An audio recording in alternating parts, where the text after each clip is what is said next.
train to roots, you know. For the Rototom sound splash scene, and for all of the people that want the Rototom free. This is Sardinia. Against the politician and the corruption, yeah. Say the Rototom is not a crime. Sono una band, non fanno la musica, magari permettono a questa di esprimersi, però sono una band.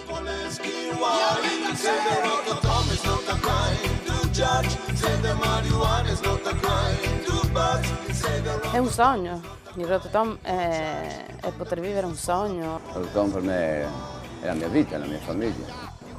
Insomma, siamo molto uniti.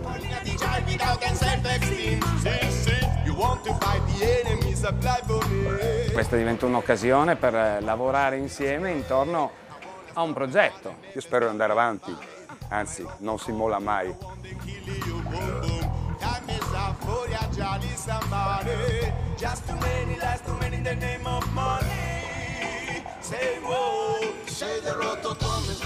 Facevo il panettiere, Filippo aveva il bar dove faceva i concerti a Gorizia e ci siamo conosciuti mentre io facevo uno show in un bar, facevo uno spettacolo e Filippo mi ha visto e ha detto ma chi è questo picchiatello, questo pazzo? Dopo insomma ci siamo conosciuti, a parte che la grande mamma di Filippo era la mia maestra.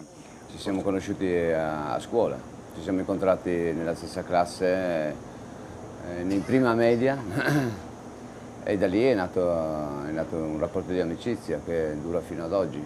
Questa è la casa dove stava Giuseppe quando viveva a Gorizia, all'ultimo piano. Quella più in giù è la casa di Filippo.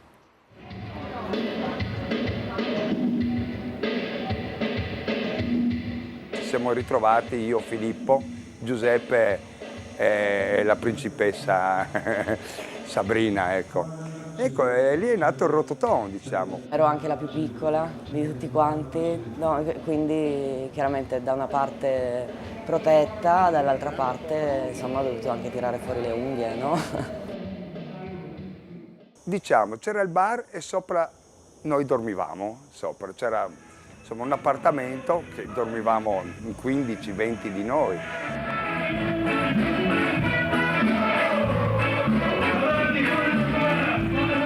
Come finiva la festa andavi su a dormire, punto di domanda, non sempre si arrivava a dormire. Costa, te lo strano. Fantastico. Schedateli. Quando ho iniziato a Rototom, parliamo di Gaio, discoteca, ho iniziato come semplice, diciamo, butta fuori. Il Rototom era un locale e in questo locale si proponeva tutta la musica alternativa nelle sue 1000 facce.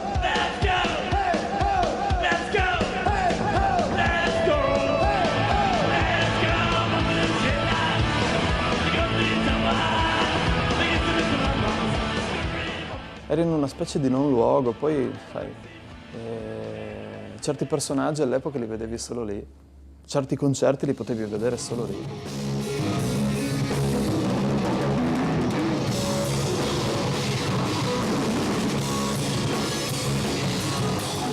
I passaggi di queste persone creano strati su strati su strati di possibilità all'interno della musica, dell'arte in generale. Sono tornato l'altro giorno da Berlino che ho fatto un disco con Blixa Bargeld e Blixa Bargeld l'ho visto suonare qui al Rototom ed è uno dei musicisti fondamentali del Novecento, ma fondamentali. Ed è grazie a queste persone che è passato di qua. Lui prima faceva varie proposte musicali, non era reggae. Io mi ricordo che il Rototom, a Gaio di Spilimbergo, con un mio amico sono andato perché io non ho mai avuto la patente, non ce l'ho neanche ancora, quindi un posto che per trovarlo insomma non era super facile. Me lo ricordo anche, forse mi sbaglio, ma insomma abbastanza sul dark, o comunque un'impostazione di rock, ma quasi ad arrivare ai Cure, insomma, più che a Bob Marley. Strana, a volte penso adesso, quanto in fretta passa il tempo, quanto in fretta noi viviamo, sei contento oppure Un no? vero e proprio garage di gruppi musicali, vuoi le sale prove all'interno della discoteca di Agaio, vuoi le registrazioni. Forse siamo solamente lancette di orologi. Gli anni 90 e la fine degli anni 80 non c'era internet, non c'erano sistemi di comunicazione veloci, automaticamente questo ci permetteva di essere in contatto con anche quello che veniva prodotto dal resto del mondo, insomma. Un'officina musicale dove nascevano idee, musica e cultura.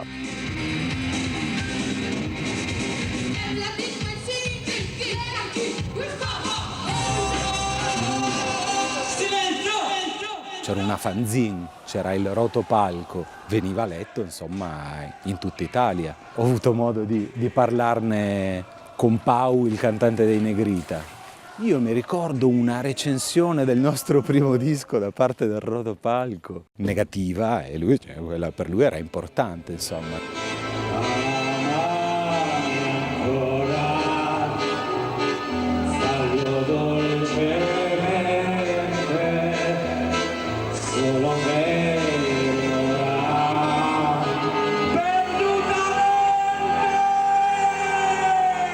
Ad un certo punto la capienza del locale stesso, solo del sabato sera, stava cominciando a diventare un problema quasi di ordine pubblico. Quindi il locale, il club, si trasferì a Pordenone, in una struttura molto grande.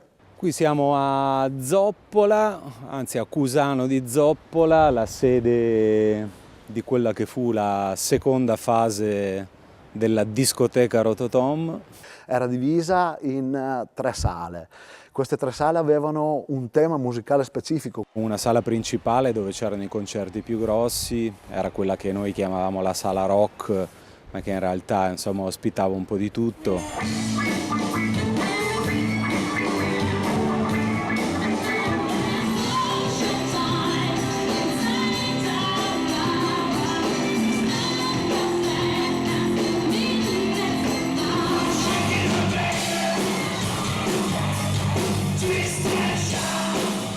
Qui credo che suono per una delle ultime volte Michel Petrucciani.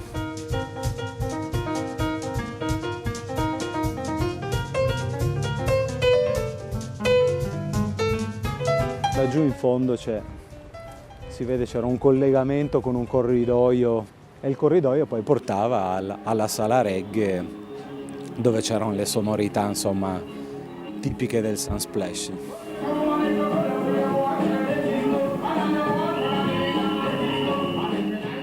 Bisognava creare un flusso di persone che visitasse tutte e 3 le sale, che trovasse lo stile che più gli si confaceva, che insomma potesse in qualche modo visitare una cittadella della musica invece che andare in una discoteca.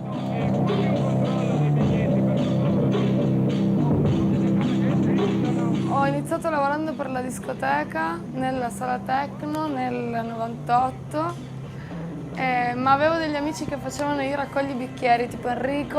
Lavoravo da loro il sabato sera, qualche volta il venerdì sera, ai concerti, raccoglievo i bicchieri, tenevo in ordine i bagni, pulivo. Tra camerieri e baristi viaggiavano una trentina di persone. Non mi ricordo assolutamente come ho iniziato a lavorare invece come barista per loro. Lavoravo per Alfredo Follia, un gay friulano fantastico. Io mi introdussi all'interno di questo locale che era immenso a forma di disco volante rotondo e incontrai un certo Maurizio al quale chiesi: Maurizio, guarda, io francamente non ho per mangiare, non ho i soldi per l'affitto, ti prego, se mi fai lavorare al bar, ho sempre lavorato al bar, credimi, ti sarai felicissimo, eccetera, eccetera. Non conobbi nemmeno Filippo.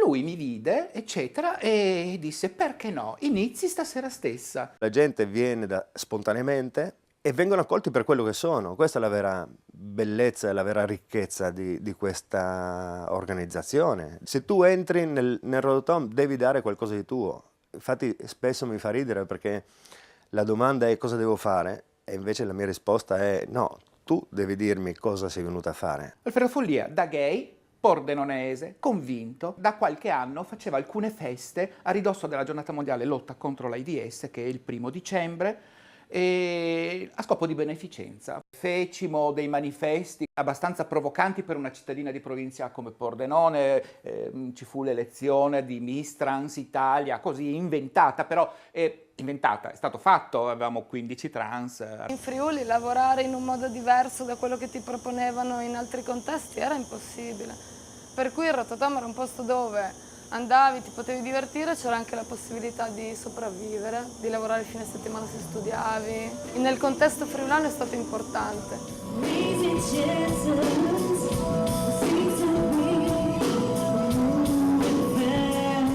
L'esperienza Rototom è nata con niente, è nata completamente autofinanziata. C'erano tante spese, pochi soldi.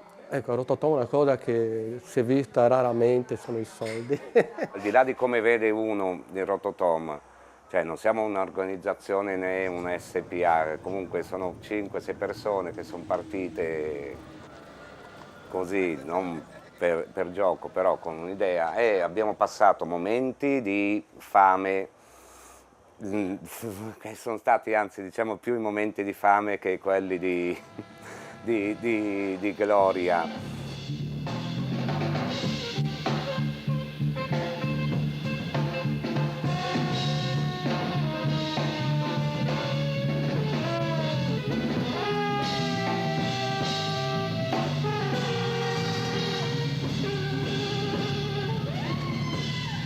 Ci siamo resi conto che chiusa l'esperienza Rototom discoteca, a Pordenone e comunque in Friuli mancava un luogo dove che non sia la solita birreria o la solita discoteca commerciale. Era un periodo che si viveva la repressione totale, si viveva in Friuli, perché comunque era la destra, si può dire, che governava, e questi avevano stroncato tutte le attività musicali che c'erano o attività di ritrovo fra giovani. La situazione diventa talmente incandescente, l'insoddisfazione, il disagio e la rabbia, che a un certo punto parte un appello a ribellarsi a questo stato di cose che riunisce centinaia e centinaia di semplici cittadini, operatori culturali, produttori di cultura, artisti di tutte le discipline.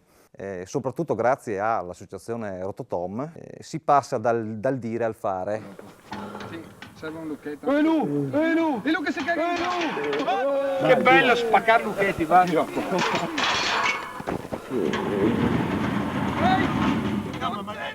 Ricordo che abbiamo fatto quell'occupazione proprio in un momento in cui il sindaco di Pordenone aveva addirittura eliminato, abolito l'assessore alla cultura, proprio a dimostrazione del fatto che la cultura non solo non era vista come qualcosa di importante, ma addirittura vista come qualcosa che poteva dare fastidio. Un'idea che è venuta a un gruppo di operatori culturali pordenonesi attivi nella musica, nel teatro, nella pittura, nelle espressioni artistiche in genere. Una volta dentro hanno subito dato avvio alle pulizie dei locali e alla bonifica, per quanto possibile, delle strutture da tempo dismesse e in uno stato di profondo degrado. Un gesto dimostrativo, quello del collettivo, il cui fine è di instaurare un dialogo con la pubblica amministrazione.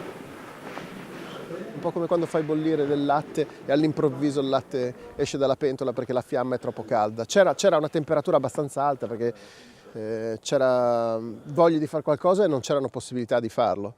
E quindi semplicemente con un giro di telefonate si è capito che stava succedendo questa cosa, ci siamo messi d'accordo e siamo venuti qui a suonare e sono arrivate migliaia di persone.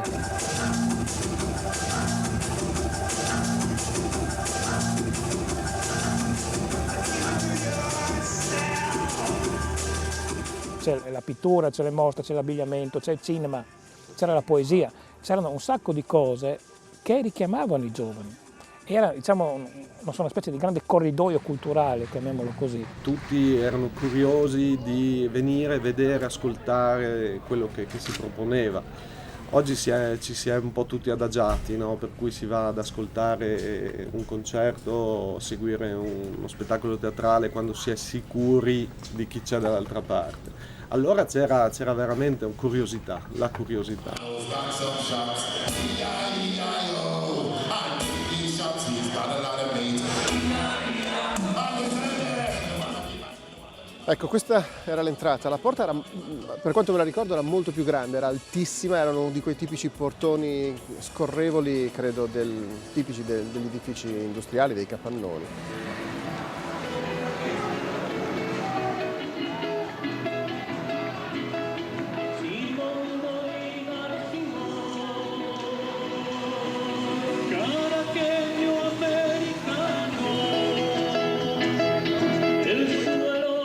Ogni giorno noi temevamo e ci aspettavamo un'incursione della polizia, ci aspettavamo di essere cacciati fuori.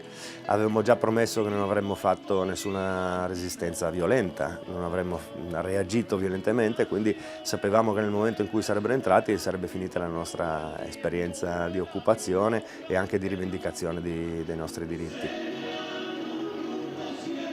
Io mi ricordo che mi svegliavo la mattina presto e mi facevo tutto il giro, tribunale, polizia, giornalisti, poi tornavo nella sede che avevamo occupato a organizzare con gli altri miei colleghi le attività che sarebbero successe nella sera. Noi eravamo volontari, lì proprio non dormivi giorno e notte, anche perché di notte costruivi, di giorno eri in giro a divulgare. E di notte di nuovo costruivi, di giorno di nuovo in giro a divulgare, era così. Era proprio una specie di tempo sospeso, no? Nella normalità non si può lavorare a quei ritmi, però insomma quando si sogna. Erano da poco passate le 8 questa mattina quando i ragazzi del comitato Quando ci vuole hanno cominciato ad apparire uno ad uno dopo una nottata spesa tra discussioni animate per decidere se abbandonare pacificamente lo stabile comunale o opporre resistenza passiva. Le voci si rincorrevano, arrivano alle 10, no a mezzogiorno, c'è un vertice in tribunale, chissà, magari cambiano idea. Qualche minuto ancora e poco prima delle 12:30 l'auto della Digos. È durato 3 mesi, poco più di 3 mesi, però a noi è sembrata una vita, alla fine eravamo veramente sfiniti, stanchi. Di porre questo sequestro per ordine dell'autorità giudiziaria, quindi adesso lo notifichiamo.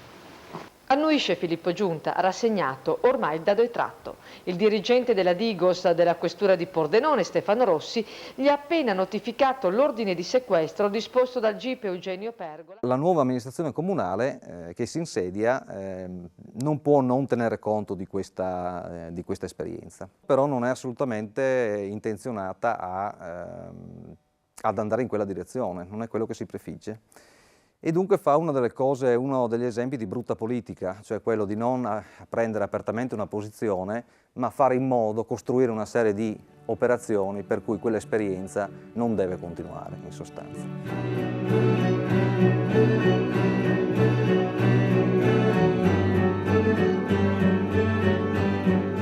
Ma questa non è solo la storia di questa città, è la storia del nostro paese, che ha attraversato questi momenti difficili, in particolare al nord e nel nord-est, per cui aver costruito tutte queste cose, secondo me, è un elemento che non dobbiamo dimenticare e la memoria ci deve aiutare ad essere consapevoli, insomma, delle cose che abbiamo fatto, e abbiamo fatto, insomma, delle belle cose.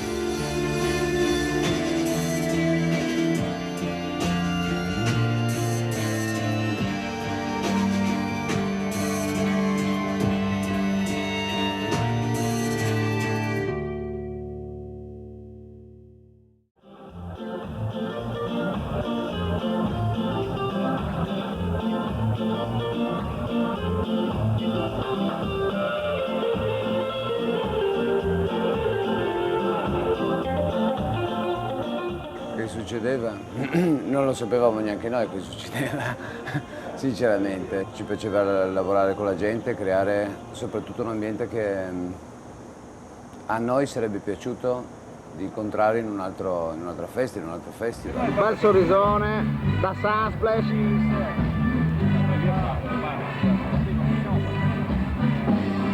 Com'era? Beh, il giardino veniva aperto solamente d'estate, ovviamente, ed è quello che ospitò il primo Sunsplash in assoluto, che all'epoca era il raduno reggae nazionale. Qua l'ingresso alla discoteca e qui c'era l'ufficio produzione, non so se arrivasse fin qua.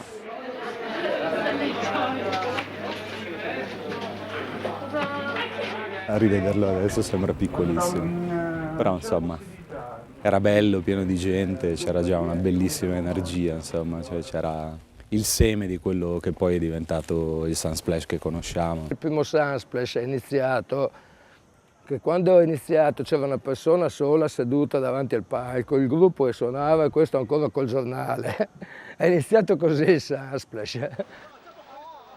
E la cosa bella è stata che la stessa gente ci aiutò all'epoca, chi si è messo in cucina, ma clienti se parlo, chi si è messo a lavare i piatti, chi si è messo ad aiutarci a vendere la birra in maniera totalmente spontanea. Ricordo i turni che mi dava Giuseppe dalle 6 del pomeriggio alle 6 del mattino, erano proprio un turno massacrante però anche divertente. Questa sera Rototom! Sono le 9:30 del mattino di un 6 luglio 1996. Stiamo parlando dei primi anni 90 ed abbiamo iniziato con un mezzo che a me veniva facile, che era quello della radio. Da Gaio di Spilimbergo ci siamo inventati di trasportare un segnale radio sino a Venezia attraverso una serie di ponti radio sparsi tra la Carnia, le Prealpi. Ovviamente questa cosa ha funzionato con tutte le difficoltà anche di un clima che si può incontrare nelle Prealpi, la pioggia, il vento, il temporale. Tra poco nuovamente Radio Festival in console fino a mezzogiorno, Andrea Gusmatti. Da mezzogiorno alle 16, Vito War. E da lì è stato un successo perché questa idea di raccontare un festival, far ascoltare la musica dal vivo per così tante ore è stato quasi un motore che in qualche maniera ha posto il turbo all'identità di Rototom Sunsplash. Masse di persone che arrivavano e che passavano una settimana lì in zona, si cominciava a non riuscire più ad offrire determinata accoglienza, insomma, utile a entrambe le situazioni, sia al locale che al Sunsplash.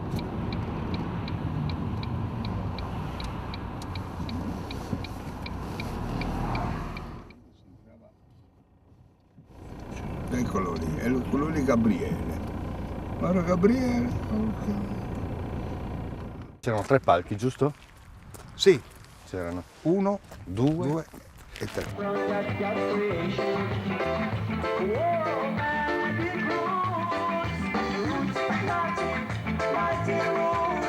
Quello che tutti si ricordano con grande piacere di Lignano era questa piscina, bellissima col sound system di One Love, con la rotazione dei DJs ogni ora, con ragazze bellissime in bikini che ballavano. Luciano Capital Flavation, Exterminator!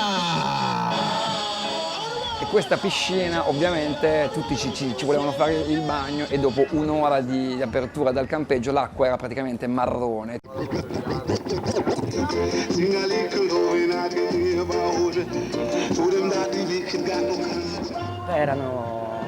Erano magici e anche c'era molta più spensieratezza, credo.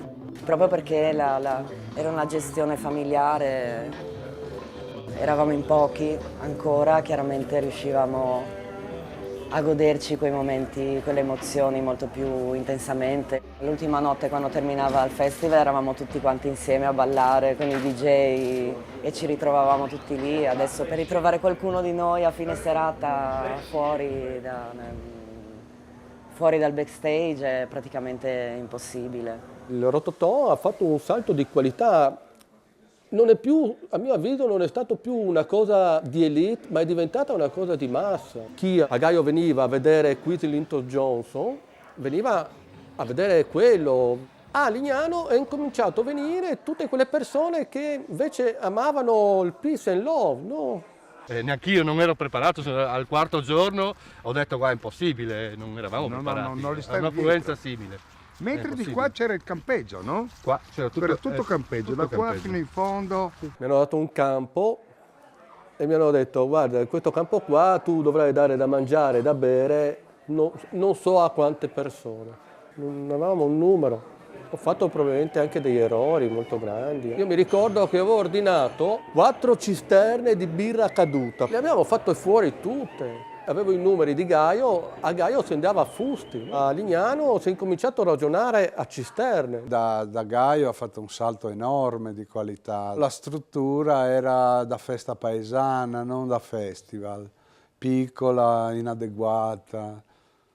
Dopo invece a Lignano è cominciato a professionalizzarsi.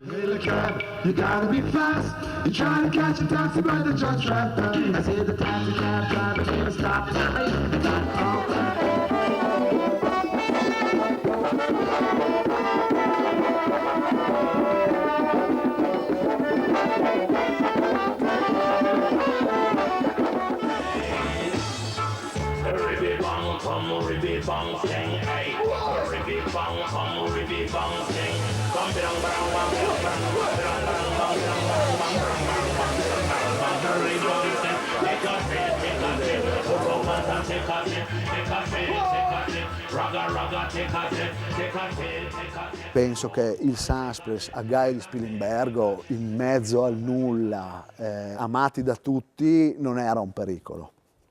Il Sunsplash invece al Camping Girasole, che è a 4 km dalla Darsena dove posteggiano gli yacht ricchi, se non ben compreso, risulta una minaccia. La pressione istituzionale per farci andare via è stata subito, di primo acchito, violentissima. È stata la cosa che ci ha fermato sotto quel punto di vista. Nel senso che avevamo degli impedimenti non indifferenti, insomma, subivamo pressioni abbastanza forti, però oltre non posso andare.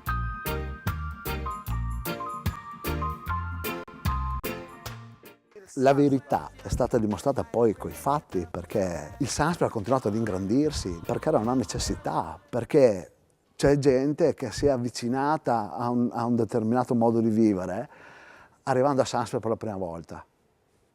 Non andandoci perché già viveva in quel modo. Non so se mi spiego. Torna ad Osoppo il Rototom Sunsplash Festival del Reggae che continuerà tutto il mese. Musica, pace, amore, ecologia e anche un tantino di trasgressione contraddistinguono questi giorni all'ombra della fortezza di Osoppo.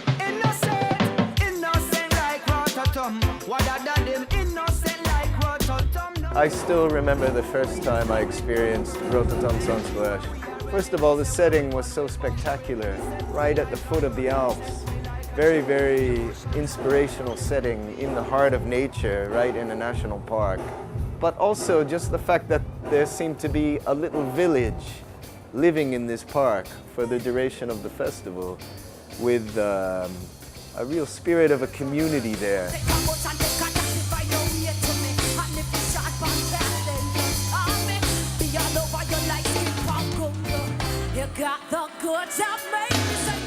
Ed anche lì comunque situazioni tremende di piogge che tutti hanno vissuto, insomma, di tende che non si asciugavano mai, insomma disagi che poi vivevi comunque in modo molto divertente. Ho alcuni ricordi appunto drammatici, tipo le edizioni delle trombe d'aria del 2000 e 2001, di chiedere alle persone attaccatevi al gazebo perché sennò vola via, o uscire del gazebo e vedere che crolla il palco e tutta la gente che sta scappando, e pensare a fare un'evacuazione, perché quello è stato fatto poi. Mi ricordo nel 2004 abbiamo attaccato una bandiera di 40 metri quadri, penso, a 70 metri su una parete di roccia, e che questa rimane sempre, inizia come dai facciamo questo, sarà una figata. Sì, ma andare a portare una roba così si fa. Lo stesso per il leone, all'inizio si tirava il leone con le macchine, ci siamo sempre inventati qualcosa da fare. Quando la gente viene a vedere un festival, entra la sera, guarda il concerto e torna a casa. Qui invece si vive insieme in uno spazio molto ristretto, perché già oggi saremo più di 10.000 persone. Anche se il parco è molto grande, alla fine per tutta questa gente comunque diventa molto piccolo, e insieme dobbiamo imparare in 10 giorni a vivere dividendo tutto, a sopportarci uno con l'altro, quindi i famosi slogan che accompagnano la musica reggae, che pace, amore, unità, tolleranza, eccetera, qui sono proprio messi in pratica. Ciao! We are behaving people. We are a people of culture. We are a people of love. And so I extend my congratulations and I extend my respect to a people who do not need the cops. Don't call no cops, because we can take care of ourselves. Big time.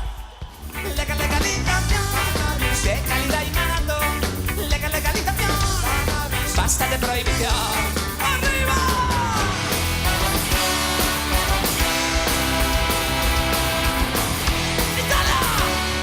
Questa presenza delle forze dell'ordine diventava sempre più massiccia e anche sempre più invasiva. La legge Fini-Giovanardi ha indubbiamente reso le cose molto più complicate.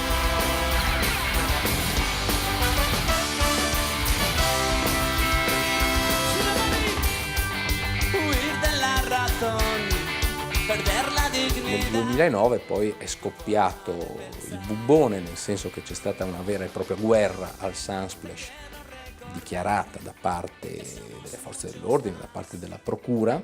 Alcuni rappresentanti delle forze dell'ordine hanno tenuto in questi giorni di festival un atteggiamento vessatorio, con continui controlli, blitz nelle tende, intimidazioni e forme investigative improprie rasenti l'abuso. Le perquisizioni coi cani all'interno dei bus che andavano a prendere gli artisti giamaicani che si dovevano esibire. Ecco, quest'opera di dissuasione evidentemente ad un certo punto ha dato i suoi frutti. Abbiamo coltivato il sogno di poter vincere una scommessa con il vostro fondamentale aiuto. Dimostrare che si può convivere rispettandosi, tollerandosi ed amandosi gli uni con gli altri, pur essendo di razze, culture e credo differenti. E abbiamo l'intenzione di lottare con tutti i mezzi possibili affinché questo sogno continui anche negli anni a venire, a costo di cambiare sede e a costo di cambiare nazione.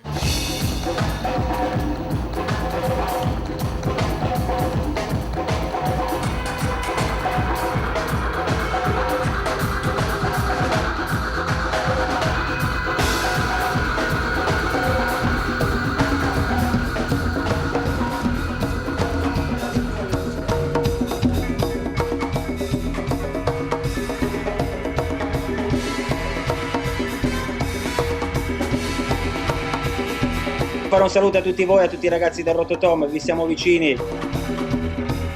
Noi ci sposteremo, noi seguiremo il Sunsplash, ovunque vada, noi andremo a suonare al Sunsplash, sia esso a Barcellona, a Copenaghen, a Parigi o a sto cazzo.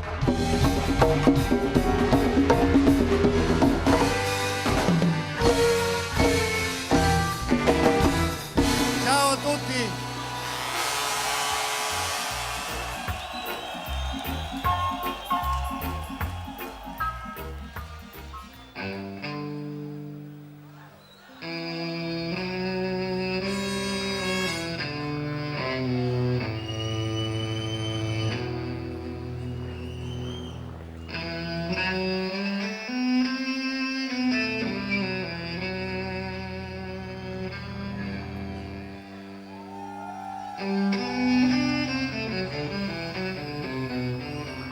Ah, quelli là che volevano, sì, il Rototom. Bene, sì.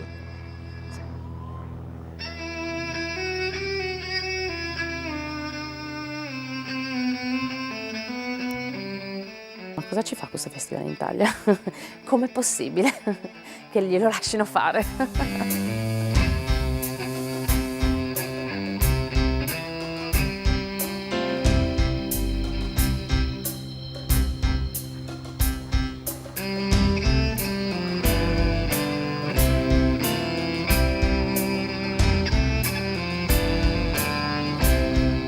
Un ragazzo che a 14 anni comincia a fumare cannabis si trova a 20 anni con delle lesioni irreversibili al cervello.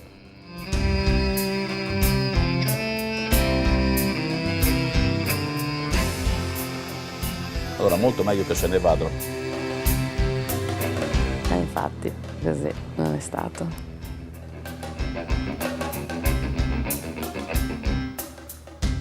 festival è finito il 12 luglio e noi il 15 ci siamo riuniti tutti e per alzata di mano abbiamo deciso di lasciare Osoppo. E il 24 luglio siamo partiti per andare a cercare un posto in Spagna. 170 km a Barcellona.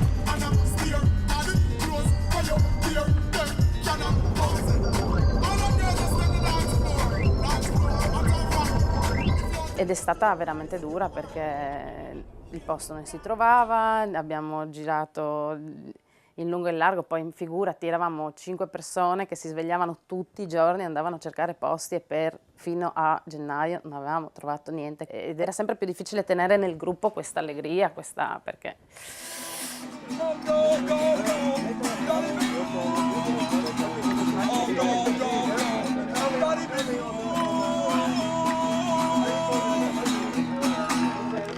Preparazione per la spedizione quotidiana.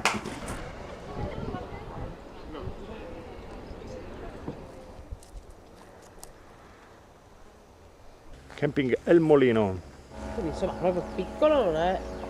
No. Se fai l'area festival fuori poi da qua. Beh, basta come area concerti. 10 giorni di reggae non è mica tonci. No, la dancehall bisogna farla più in là. Beh, là non c'è nessuno. Ah no, sono case anche là. Va tutto bene. Va tutto bene. Uscite dall'autostrada. Immaginatevi la scritta Rototom. I cavalli sono compresi nel prezzo. Noi il movimento così è importante che questa linea di passaggio insomma non abbia 1000 ostacoli di mezzo del passaggio. Ad ogni esodo corrisponde una terra promessa. Il Rototom Sunsplash ha attraversato il suo deserto ed è approdato nella nuova terra, la terra promessa che è la Spagna accogliedora. C'era una volta in Italia un piccolo reggae festival che si chiamava Rototom Sunsplash. Ma c'è oggi in Benicassim, Spagna, un grande reggae festival che si chiama Rototom Sunsplash. E al nostro più grande applauso vanno le istituzioni e la politica italiana per averci solo rallentato ma mai fermato.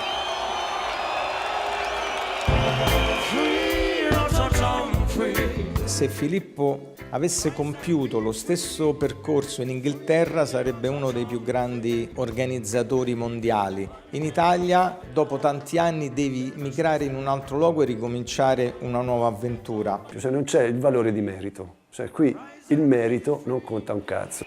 Free, Rototom, free, free from the chains of Babylon.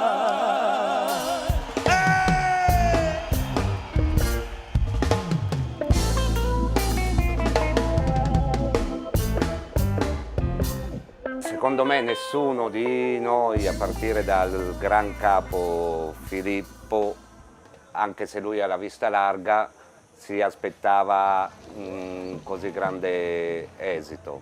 Soprattutto in questa edizione in Spagna, che siamo arrivati non conoscendo né la lingua, ma appena qualcuno di noi sa parlare l'italiano, figurati imparare lo spagnolo. Io l'ho sentita proprio come il passaggio verso qualcosa di nuovo. Come dire, siamo passati da una dimensione a un'altra, sia in termini fisici, nel senso che la Spagna ha portato con sé il mare, ci ha portato numeri da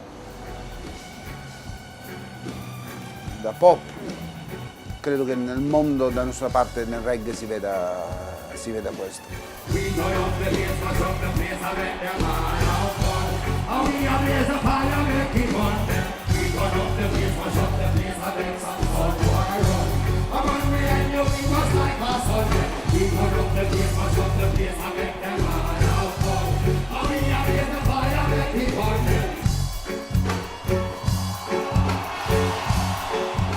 Quello che è successo a Filippo e a Rototom paradossalmente è una benedizione. Il fatto che siano stati messi nella brutta e brutale condizione di doversene andare da questo paese ha generato la loro fortuna.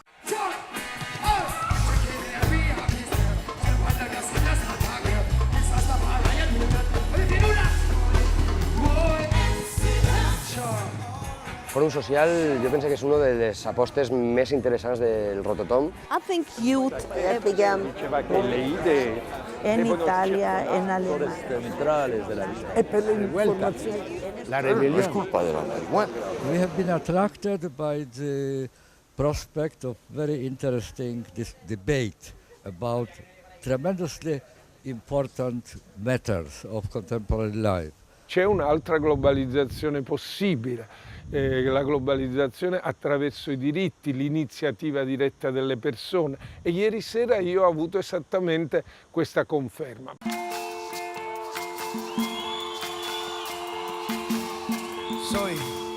Soy lo que dejaron, soy todas las obras de lo que se robaron, un pueblo escondido en la cima, mi piel es de cuero.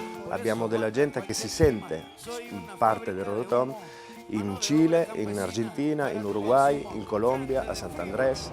Bueno, en Venezuela desde hace muchos años todo el mundo sabe que desarrollamos un proceso revolucionario. El Rototom Sunsplash es un ejemplo de paz, de trabajo colectivo, que es básico, importantísimo y trascendental en todo el mundo. Y en Colombia, porque en Colombia llevamos 60 años en guerra. No quiere a su madre, soy América Latina, un pueblo sin piernas pero que camina. Oye, Uno puede comprar el viento, uno puede comprar el sol. No es solamente un festival de música, sino un concepto de forma de vida, de forma de hermandad, de integración, de no barreras. Del reggae lo que más me gusta es toda la filosofía que hay detrás, todo lo que reúne, todo lo que suma. Y el objetivo es tratar de brindarle al público el acercamiento a esta filosofía de vida y tratando de alguna forma de contagiar ese germen rototomero en cada uno de los que participan. vamos caminando. Aquí se respira lucha. Il lavoro che stiamo facendo in America Latina credo che possa essere il seme che noi piantiamo per un futuro in spagnolo. Aquí estamos de pie. ¡Que viva la América!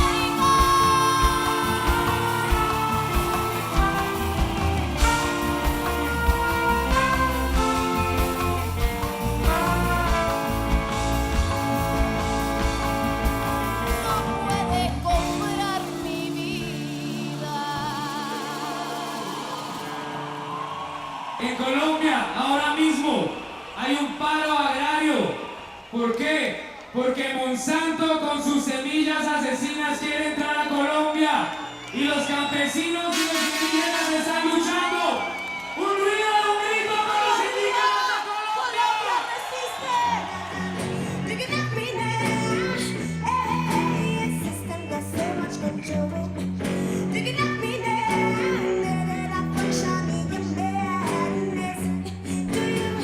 Proprio pensando al futuro mi viene così da sorridere perché per anni, sia quando eravamo a Gaio che quando siamo stati a Lignano che anche a Osoppo, moltissime volte ho sentito dire ecco adesso siamo arrivati, più di così in termini di progetti che accogliamo, in termini di pubblico, non si può più sperare. Ogni anno, no? C'era sempre più gente. E quindi siamo ancora qua, ogni anno più o meno siamo ripetuti la stessa cosa e ogni anno in qualche maniera superiamo qualcuno dei nostri record.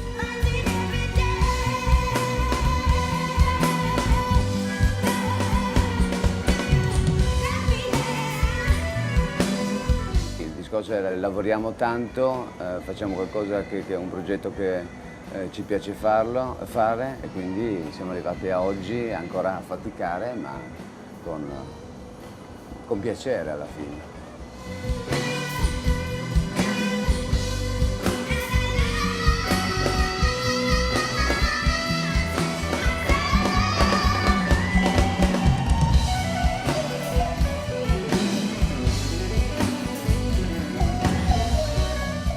Con questo gruppo è iniziato per gioco, per simpatia, insomma siamo il secondo più grande festival di Spagna adesso, sono premiati dall'UNESCO, un sacco di premi. Per me la realtà è stata sicuramente più bella dell'immaginazione. If you love Bob Marley, do this.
¿cómo se llama? Ah, Rototom. Vaya, ves, pues, son los niños del Rototom. Nunca una persona puede salir adelante solo. Nunca puede cambiar las cosas solito o aislado de los demás. Como el Rototom tiene 20 años. Y me imagino que mirar 20 años atrás siempre es un gran desafío, porque a veces lo reducimos a la coyuntura. Y lo que hemos vivido en los últimos 20 años no es coyuntura, es una memoria histórica, es una memoria profunda que podemos identificar en la conciencia universal. Un sueño, un Rototom. One people, one dream, one Rototom. So what we get drunk, so what we smoke weed, we're just having fun, we don't care who sees, so what we go out, hey, let me get a lighter, that's how it's supposed to be, cause you know I'm high as fuck and I forgot one, keep that in there. Yo pregunto a los que nunca hicieron nada por la humanidad, ¿qué han hecho en 20 años? Pero si me preguntan a mí, yo sé dónde estaba en 20 años. O sea, yo creo que hay una diferencia de tener una causa y luchar por una causa, del que nunca luchó por una causa y solo vivió sin saber lo que pasa en el mundo. Pero yo pienso que es un orgullo muy importante. So what we go out, that's how it's supposed to be, living young and wild and free. Yeah, you know what? It's like I'm 17 again, peach fuzz on my face, looking on the case, trying to find a hella taste. Oh my God, I'm on the chase. Chevy, it's getting kinda heavy, irrelevant, selling it, dipping away. Time keeps slipping away, zipping the safe, flipping for pay, tipping like I'm dripping in paint. Up front, 4 blunts like a leaf, put the wheat in the J. So what we get drunk, so what we smoke weed, we're just having fun, we don't care who sees. So what we go out, that's how it's supposed to be, living young and wild and free.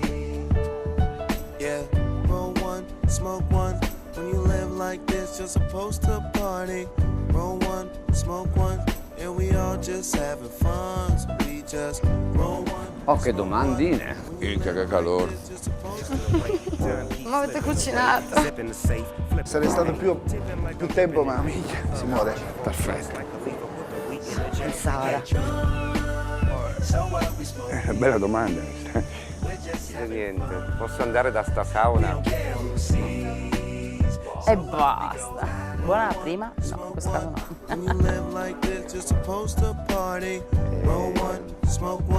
And we all just having fun. So what we get drunk, so what we smoke weed, we're just having fun. Mi sono perso un po', quella era la domanda. So what we go out, that's how it's supposed to be, living young